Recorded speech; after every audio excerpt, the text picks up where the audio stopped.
6.8 seconds. That's how long it takes to drop the roof in the new Vantage Roadster. And apparently that makes it the fastest convertible top in the world right now. However, it takes half that time for this car to go from 0 to 100 kilometers an hour. So who cares about the roof, to be honest? It's all about how it drives. And that's why we're here in Austria today to drive it. This is our first chance to drive the new Vantage Roadster, and Aston Martin is quite bullish about it, saying that it feels exactly like a coupe. It just so happens that you can take the roof off. So underneath that bonnet, you have the same twin turbocharged V8 petrol engine, 665 horsepower, 800 Newton meters of torque, rear wheel drive, ZF automatic gearbox, sensational performance. Now, we've done a detailed review already of the Vantage Coupe. We drove it on track and road last year. We're only going to drive this on the road today. I don't think anybody brings a Vantage Roadster on track, let's face it. So it is worth a quick look around the design because, let's face it, a lot of people buy Roadsters because they like how it looks. I'm very happy to see that Aston Martin's designers haven't gone to town on the design, and they have kept the overall squat, wide, purposeful look of the coupe in the Roadster. What defines it for me is this haunch. This is what this car is all about, the muscular haunches of this car, and it looks stunning. And sure, this drops down a little bit more than it does in the coupe, but I think it just looks absolutely beautiful. It's quite a compact car as well, certainly from the side. When you look at it from the back or the front, however, it is noticeably wide. And actually my favorite view is this. So you've got the haunches here, but then you've got this big, strong, meaningful, purposeful aerodynamic diffuser at the back here. You've got quad exhausts. In this particular car, this is all carbon fiber here, and it just looks purposeful, doesn't it? Now, a couple of other things. This is beautiful for sure, but it's also purposeful, or there's a purpose for this. This ducktail here is for aerodynamic purposes. It's for aerodynamic balance, more or less. We were also told by the designers that these little strakes are all about tension in the design to show off the different surfacing, and I just think it looks fabulous. The S-shaped lights at the back are the same as in the coupe, and all the detailing is the same as in the coupe, and that's exactly how it should be, I think, of such a good looking car as it is. It comes to the roof. It's a soft top, which is grand, so it means it's nice and light. In fact, this car is only 60 kilos more than the coupe, which is very good going considering the extra strengthening that is needed. Underneath here, of course, you have the automatic pop-up system, and it's all neatly integrated. The interior, I think this is something we need to look at here. This particular car has a few bits and pieces by coupe by Aston Martin, which is the bespoke customization service, and in particular this blue tinted carbon fiber trim is just stunning. You'll want to have the roof down just to show that off to everybody.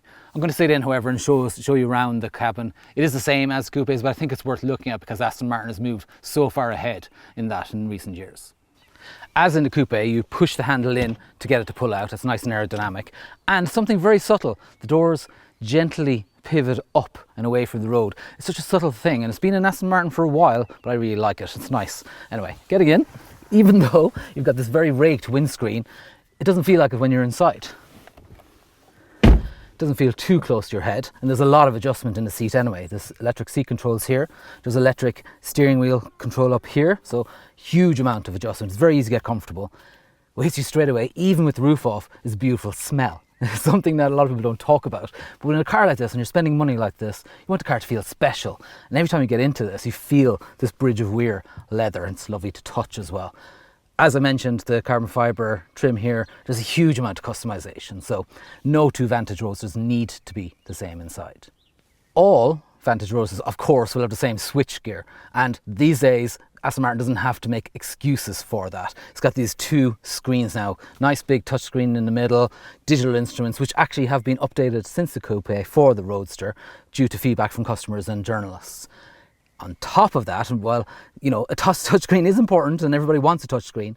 We're very happy to see that Aston Martin is continuing with physical buttons, and I can't emphasize this enough how good the buttons on this center console feel. You've got these really high quality knurled metal buttons, or sorry, switches here for volume, temperature, fan and all that.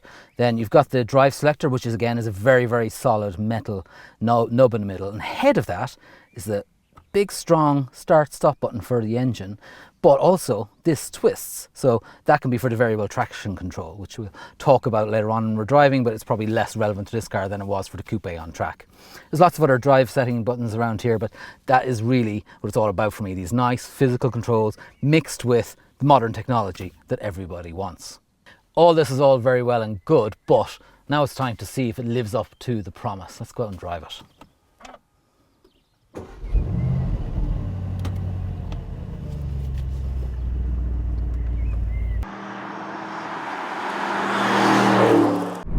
What I love about driving cars like this Aston Martin is that they feel special even when you're just ambling around. Speed limit's quite low around here. We're doing under 70 kilometers an hour at the moment, and it still feels like an occasion. It still feels like a special car, and I think that's actually the point of a roadster, and it's why a lot of people go for these cars. They're feel-good cars. They make you feel good. It feels like an occasion, as I said, when you're driving them. That said, Aston Martin and its engineers, I feel, is the most important part here. They really want the Vantage to be a thoroughbred sports car. They want the Roadster to be seen just as seriously. This isn't supposed to be the soft option by any means, and as I mentioned earlier, they told us they want this to feel just like the coupe when you're driving it quickly in particular, and they said it even is capable of going on track. Now, I know, you and I both know, not many people will be bringing their Vantage Roadster on track no matter how fast and capable it is, but on the public road, which is what it's all about, it is an exciting car. So when you're driving at these modest speeds, it's an occasion. It just feels nice. The steering has got this lovely directness to it. The rim is perhaps a bit thick for my liking, but you know, each to their own on that. It doesn't really matter. It doesn't detract from it too much.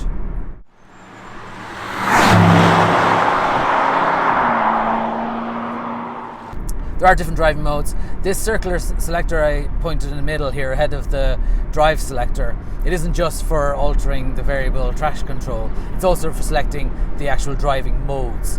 Now above Sport there's also Sport Plus, and that's where things get a bit more serious, a bit more interesting, and it turns on the sports exhaust button by default, and as you can hear, and that is why you go for the Roadster.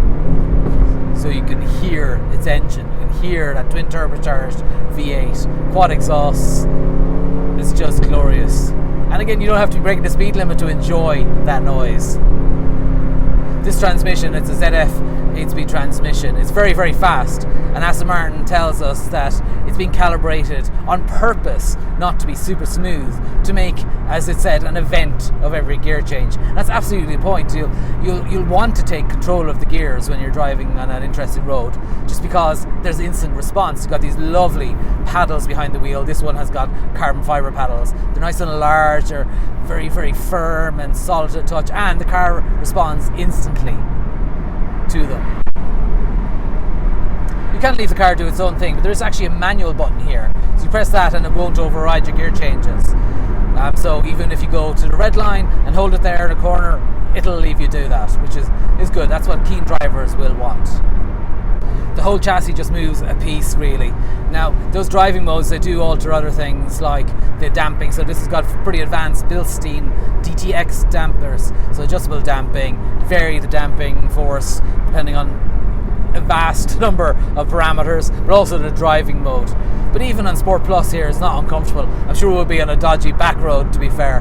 But then there's also let me go through the modes here, back down to the Sport mode, and actually it's an individual mode as well as a wet mode. So in wet mode, it dials everything down. It makes the throttle a bit less responsive, so it's easier to control, and you know, the car is less fidgety, I guess, less nervous.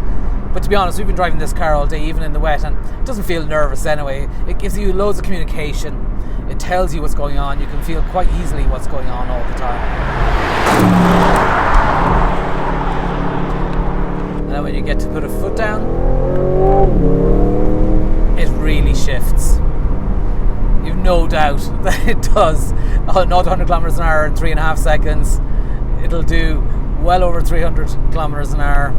This is a serious sports car. As I mentioned, 665 horsepower, 800 newton meters of torque. It's got more grunt than anybody will use, to be honest. but it just makes it feel so responsive, makes it feel so effortless to have that extra performance on tap whenever you want it.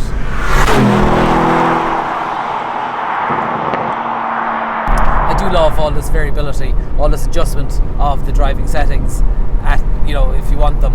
It does mean that you can drive the car every day if you really wanted to, and if you lived in a better climate than Ireland, perhaps you could do that. And to be fair, when the roof is up, it is quite snug inside. It does feel not far off a coupe. Apparently there's 8 layers of insulation, etc. in the roof, and it's pretty solid, you know, keeps off the weather conditions. But really, you don't buy a car like this if you're living somewhere like Ireland where it's going to rain all the time. There's a good reason why convertibles don't sell well in Ireland. We're not in Ireland, so I think the best we can do is enjoy this.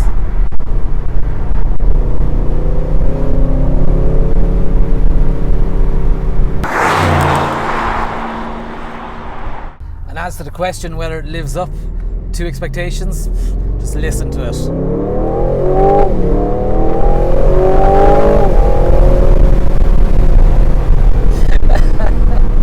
I think my smile says it all.